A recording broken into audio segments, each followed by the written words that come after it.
মহিলা স্বনির্ভর গোষ্ঠীতে দুর্নীতি এবং আর্থিক তছরূপ এবং স্থানীয় তৃণমূল মেম্বারের দাদাগিরির প্রতিবাদে বিক্ষোভে স্বনির্ভর গোষ্ঠীর মহিলারা।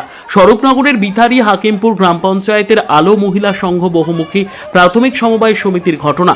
অভিযোগ, মহিলা স্বনির্ভর গোষ্ঠীতে দুর্নীতি আর্থিক তছরূপ হয়েছে এবং স্থানীয় তৃণমূল মেম্বার প্রভাব খাটিয়ে দাদাগিরি করেন। তারই প্রতিবাদে বিক্ষোভে সামিল হলেন স্বনির্ভর গোষ্ঠীর মহিলারা।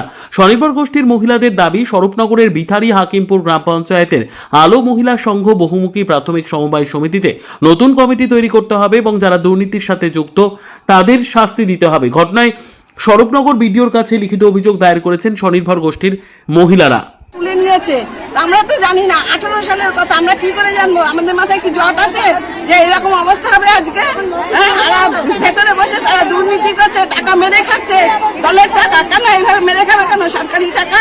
এটা তো আমরাও প্রাপ্য হয়েছে। এর সাথে অপারেটর ডিও আছে সোমা ঘোষ, এই দুর্নীতিমূলক কাজের সঙ্গে যুক্ত, টাকা পায়, যার জন্য উনি ওনাদের ওই কথাটা বলছেন। মেয়েদের কথা উনি শুনতেই চাচ্ছেন না। আমি এই যে বিডিও অফিসে লিখিতটা দিয়েছি, তার পরিবর্তে বোর্ডের মেয়েরা, কিছু মেয়েরা যারা আমার বিরুদ্ধে আছে, তারা আছে কালকে মিটিং ডেকেছিল আমাকে না জানিয়ে। আরো বোর্ডের অনেক মেয়েরাই জানে না যে কালকে মিটিং ডাকা হয়েছিল। মিটিং ডেকে ওরা অন্য বাইরের একজন ছেলেকে ডেকে নিয়ে এসে আমাকে থ্রেট দিয়েছে।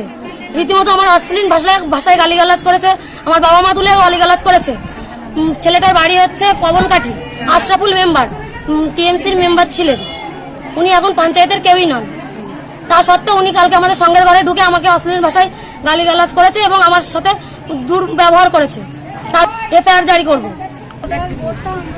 আমাদের সঙ্গের নেত্রী হচ্ছে সভানেত্রী মেহরুন নেসা, সম্পাদিকা হলো লাইলা লাইলা, আর কোষাধ্যক্ষ শরীফা খাতুন সর্দার। এরা এই দুর্নীতিমূলক কাজগুলো করছে। আর যে মেয়েগুলো আছে তারা তো কিছুই জানে না, তাদেরকে যেভাবে প্রভোগ করছে তারা সেভাবেই চলছে। তাদেরকে কিছু পয়সা দেয়, তারা তাদের হয়েই কথা বলে। আর এই যে নেত্রীগুলো 2-3টে করে পদ নিয়ে বসে আছে, আর মেয়েদেরকে কিছু জানতেও দেয় না, তাদের মেয়েদেরকে কোনো উন্নতির দিকে নিয়েও যায় না। আমাদের এইখানে প্রচুর মেয়ে, আমাদের এখানকার প্রচুর মেয়ে সেলাইয়ের কাজ জানা সত্ত্বেও ওরা এই টেন্ডারটা অন্য ছেলেদেরকে দিয়ে রেখেছে। সেখান থেকে ওরা লভ্যাংশের টাকাটা খায়। মেয়েরা কিছু এর বিষয়ে জানতেই পারে না। প্রত্যেক মেয়ের বা প্রত্যেক দলের এখানে শেয়ার কেনা আছে, তার কোনো লভ্যাংশের টাকাও মেয়েরা পায় না। মেয়েরা সব দিক থেকেই এখানে বঞ্চিত। আমরা এর বিরুদ্ধেই আর কি এই লড়াইটা করছি।